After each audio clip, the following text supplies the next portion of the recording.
மாண்புமிகு உறுப்பினர் வே.இ. ஜோதிமணி அவர்கள்.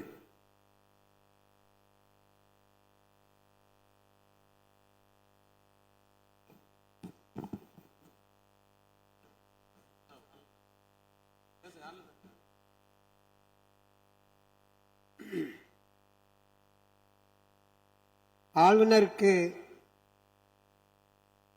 உரைக்கு நன்றி தெரிவிக்கும் தீர்மானத்தின் மீது வரலாற்று சிறப்புமிக்க இந்த மாமன்றத்தில் உரையாற்றுவதற்கு எனக்கு வாய்ப்பளித்த மாண்புமிகு பேரவைத் தலைவர் அவர்களுக்கு என் நன்றியை முதற்கண் தெரிவித்துக் கொள்கிறேன். இந்த முதற்கண் உரையிலேயே என் உரை ஒரு வாழ்த்துதலோடு தொடங்குவதற்கு வாய்ப்பளித்த முதல்வர் அவர்களுக்கு என் நெஞ்சார்ந்த வாழ்த்துக்களையும் அவருடைய பிறந்தநாள் வாழ்த்தையும் எனது சார்பாகவும் எனது தந்தை எல்இபி இளைய பெருமாள் அவர்களின் நல்லாசியுடன் வழங்குவதுடன் எனது தொகுதி மக்கள் சார்பாகவும்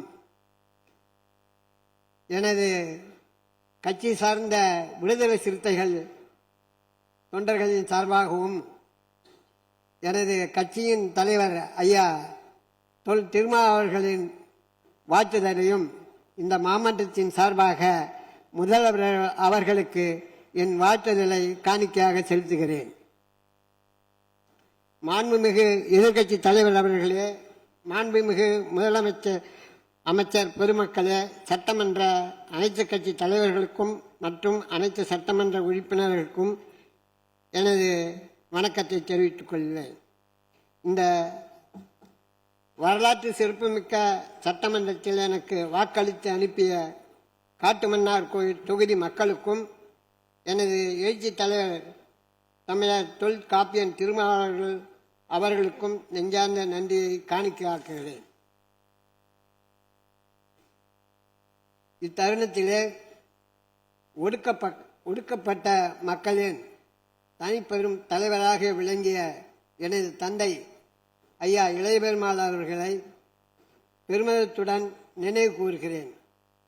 அகில இந்திய தீண்டாமை ஒழிப்பு கமிட்டியை 1965ஆம் ஆண்டு இந்திய அரசு முதலில் அமைப்பதற்கு அதன் முதல் தலைவராக இருந்தவர் எனது தந்தை இளைய பெருமாள்.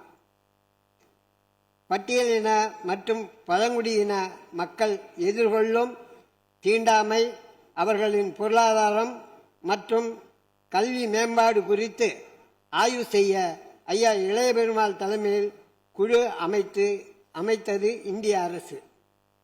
ஐயா இளைய பெருமாள் குழு அறிக்கையின் அடிப்படையில் தான் 1976இல் குடியுரிமை பாதுகாப்பு சட்டமும் 1989இல் தலித்துக்கு எதிரான வன்கொடுமை தடுப்பு சட்டமும் கொண்டு வந்தது இந்திய அரசு. இன்றைய இளம் தலைமுறையினருக்கு ஐயா இளைய பெருமாள் குறித்து தெரியப்படுத்தும் விதமாகவும் வரலாற்று தலைவர்களை நினைவுகூர்ந்து போற்றும் உயர்ந்த பண்போடும் ஐயா இளைய பெருமாள் அவர்களின் மகனான எனக்கு சட்டமன்றத்தில் தேர்தலில் போட்டியிட வாய்ப்பளித்த எனது தலைவர் எழுச்சி தமிழர் தொல்காப்பியன் திருமால் அவர்களை வணங்குகிறேன்.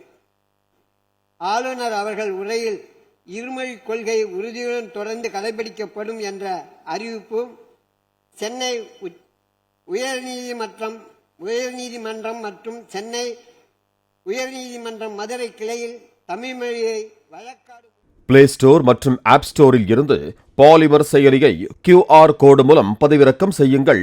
செய்திகளை உடனுக்குடன் பெறுங்கள்.